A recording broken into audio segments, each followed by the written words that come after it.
Hi అండి, అందరికీ నమస్కారం అండి. ఫ్రెండ్స్, మనకి ఇప్పుడిప్పుడే మరొక ముఖ్యమైన అప్డేట్ అయితే రావడం జరిగిందండి. అదేమిటంటే ఆర్థిక శాఖపై చంద్రబాబు సమీక్ష, ఉద్యోగులకు కీలక సూచన అంటూ అప్డేట్ అయితే వచ్చిందండి. అయితే ఇందుకు సంబంధించిన పూర్తి వివరాలు అయితే మన వీడియోలో తెలుసుకుందామండి. వీడియో మాత్రం ఎక్కడా స్కిప్ చేయకుండా చూడండి ఫ్రెండ్స్, అప్పుడు మనకి పూర్తి సమాచారం అయితే తెలుస్తుంది. ఇక లేట్ చేయకుండా వివరాల్లోకి వెళ్ళిపోదాము.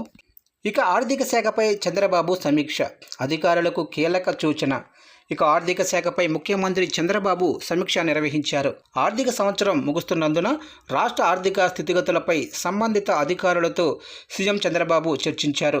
కేంద్ర పథకాలు, ఢిల్లీ నుంచి రావాల్సిన నిధులపై అధికారులను అడిగి తెలుసుకున్నారు. కేంద్ర ప్రభుత్వ పరిధిలోనే వివిధ శాఖల నుంచి రాష్ట్రానికి రావాల్సిన నిధులు వెంటనే వచ్చేలా కార్యాచరణ రూపొందించాలని అధికారులకు సూచించారు. సకాలంలో నిధులు విడుదలయ్యేలా చూడాలన్నారు.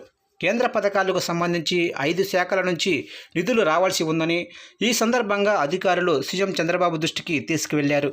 ఇక ఆర్థిక సంవత్సరం ముగిసేలోగా రాష్ట్రానికి నిధులు తెచ్చుకోవాలన్నారు.